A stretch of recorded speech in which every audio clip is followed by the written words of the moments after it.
You ever get really excited about something that you've researched and saved for months, and you finally decide on one and you go, all right, I'm gonna get it. And then the only place you can find it is Amazon. You go, what the heck? Only for it to arrive and it's like, wah, wah, wah. Well, today we'll do a Fast Friday video and I'm gonna tell you a tale of woe from my experience with Cort guitars, Evertune, and Amazon.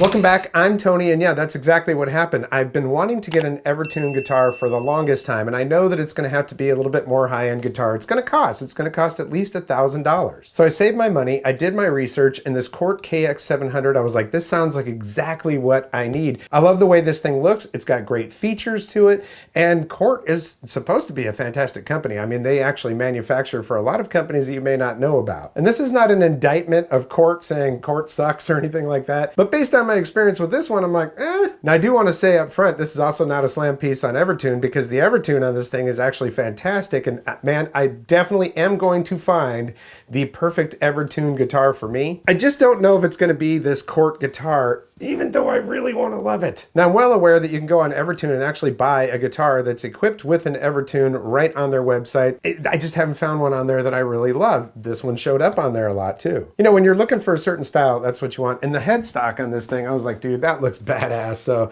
I don't know, there was just a lot of things about this one that I said, that's my guitar. Not only that, well, you can find it on Amazon for $956. I was like, okay, after tax, it's a little over $1,000. I think that's doable. But my first clue was right when I got the box and I looked at it, I was like, this is what you ship this in? I mean, it's just the thinnest box. If you had bought it at a guitar store or a big retailer online, they would have boxed it in a separate box. We'll get into all that in just a minute. As a matter of fact, let's go ahead. All right, well, let's get into it.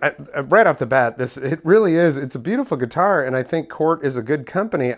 Man, so freaking disappointed when I got this. So looking at it right off the bat, I noticed that there's little areas in here where the paint just seems, I mean, especially for a $1,000 guitar, just seems a little off. You know, maybe that's a little bit nitpicky, but it's that way all the way around. And the headstock, which I was so thrilled about, I'm like, look at that. I mean, that looks like a 3-year-old painted that. I don't know if you can see this, but the edge of this neck is just, there's just some real roughness on here. It's the fit and finish, not so fantastic on this. Also quite a bit of a gap in that neck pocket right there. And then looking at this, it's off center, you know, it's just, I don't know, maybe it's a little ADD type of thing, but it just really kind of got on me. The pickup, also look how loose this pickup is here, which might have contributed to the problem that I'm about to show you here. But before we do that, let me do this. It's entirely possible that the damage was caused by the way this thing was handled at Amazon. Now, I know UPS is not always the best at that stuff either, but a lot of times, as my UPS driver explained, the stuff is already in bad shape when they get it. So taking a look at the box right down here, nice big hard hit right there, which is about where that's at, right? And this is the box that it was shipped in, literally. There was no other box or anything like that. So, I mean, yeah, if this were bought from a Sweetwater or other online retailer, they would have put this in a separate box so that it didn't get damaged. But I mean, wow.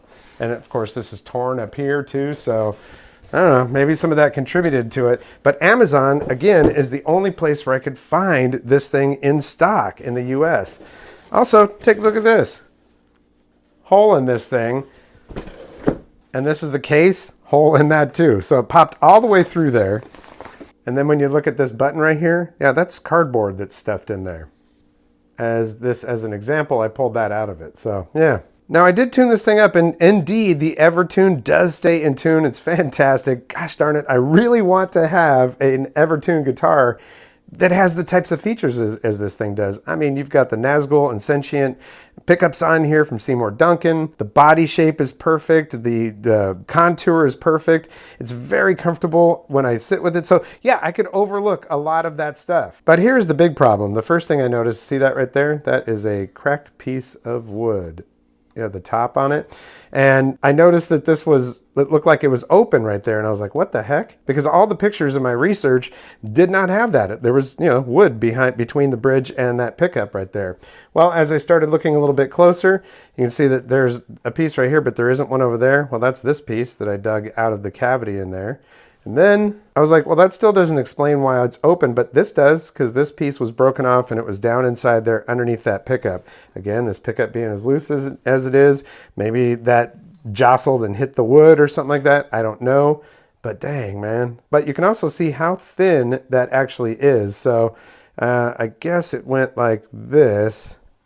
That's what I'm thinking, or even like this. It doesn't matter. That's really, really thin. So I don't know if I should be mad that it's a design thing, that like, well, they really didn't think that through. If I should be mad at Amazon, or if I should be mad at UPS. And I want to give this another shot. You know, I mean, I can return this. That's one thing that's great about Amazon. You know, when it comes to a high-end guitar, I don't usually buy on Amazon. But, you know, this is the only place where I could find this in stock in the US brand new. And when I ordered it, there were only 5 in stock, and now it's saying there's only 3 in stock. It's not easy to do an exchange on there where they guarantee that you will get the guitar. So I have to return this, wait until it actually shows up as a return, and then order the other one. I just don't know that I want to go through all that. You know, after I tuned it up, for the most part, it actually plays pretty nicely, but there's some jangling that I can hear in there, and I don't know if, because my first Evertune, I don't know if that's because of the Evertune or if it's because there are little pieces that are stuck in there. You know, again, if you pay over $900, which this was after tax, almost $1,100, you don't want to have to deal with that. It should be perfect right out of the box, aside from maybe possibly a little bit of setup. But, you know, they do send a nice manual with the Evertune, and it's, you know, it was easy to get this thing set up and tuned. And if you want to do bends on here, you can, you know, because check this out, watch. So we're going to go like this, and I'm stretching that string way down. So, wow, that really does. And I don't know if you can hear the vibration in here. There might be a little bit of fret buzz because I was plucking it really hard. But yeah, I don't know, you know. But as far as bends go, if you do want to do bends, you can do bends on this thing. You can set it up for bends. You take it all the way past zone 2 into zone 3 and then back a little bit. So yeah, I mean, I've seen them do that on videos on YouTube, and I know it can work. So I was like, dang, I really want this guitar.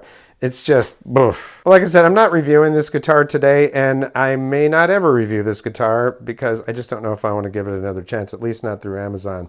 But it's just so beautiful. And this neck, you've got this 5-piece neck on here. I mean, it's a nice guitar. Locking tuners on here. And Cort is a good manufacturer, so I don't know. Yeah, I don't know. I clearly don't know, do I? I mean, yeah, I could probably just deal with that gap between the pickup and the bridge, the jagged pieces of wood there or whatever, but I feel like if you're spending $1,000 on a guitar, it doesn't have to be like, whoa, perfect or anything. Well, it should actually for that much money, but some of these $200 guitars that I've gotten have been in better shape than this, so I'm like, boy. And yes, I am reviewing a bunch of these budget guitars, which, you know, nothing wrong with those, but I wanted to spend the money and get something that was fantastic right off the bat. As far as keeping it the way it is, I shouldn't have to do that if I'm spending my money like that. And not only that, there could be unseen damage from this thing, as you saw. Not only did the strap button poke through the actual gig bag and the cardboard, there was cardboard shoved up inside of that strap button. And I'm like, look, all that kind of banging on that thing, that probably could have messed up the spring system in the Evertune, or could be unforeseen damage that I would find later. I'm going to return this one for sure. My question is, should I go ahead and take a chance and, you know, order one of the other 3 that's on there? Man, I just don't. I don't know. So as far as Cort goes, yeah, I'm sure they're a great company. They have a great reputation, and I see that I don't think they're making this one anymore.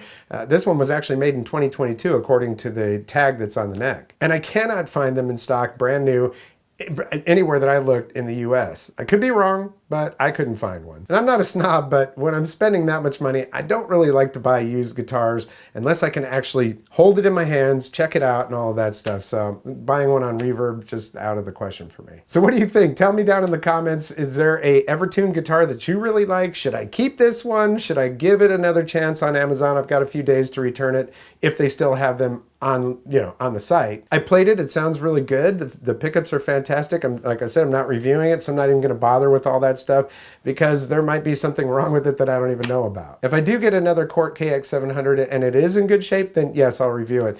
If I just decide to say, screw it, I'm going to go find something else, then I'll review that when I finally get it. Evertune is a fantastic system, and I want that stability with tuning for when I'm recording because I've been doing a lot of writing and stuff lately. And I want a guitar that every time I pick it up, it's in tune. That's what I want. So like I said, I'm not bagging on Evertune at all. I definitely am going to get an Evertune guitar. And I'm not necessarily bagging on Cort, except for some of those, like the headstock looking like a 3-year-old painted it. And I could have overlooked that, but the broken wood on there, I just can't. I think it would be more of an Amazon issue, because this was packed by Guitar Center or Sweetwater or pretty much any American company that's selling it online. They would have put it in another box with some foam in there or something so that it doesn't get jostled as much. All right, rant over. Just a cautionary tale. If you're buying a $200 guitar from Amazon, yeah, you might be all right. But when you're buying something like this, I might have to think twice about that. I want to thank you so much for watching and supporting this channel. It means the world to me. I really, really do appreciate you. If you like what you see, hit the thumbs up. If you haven't subscribed yet,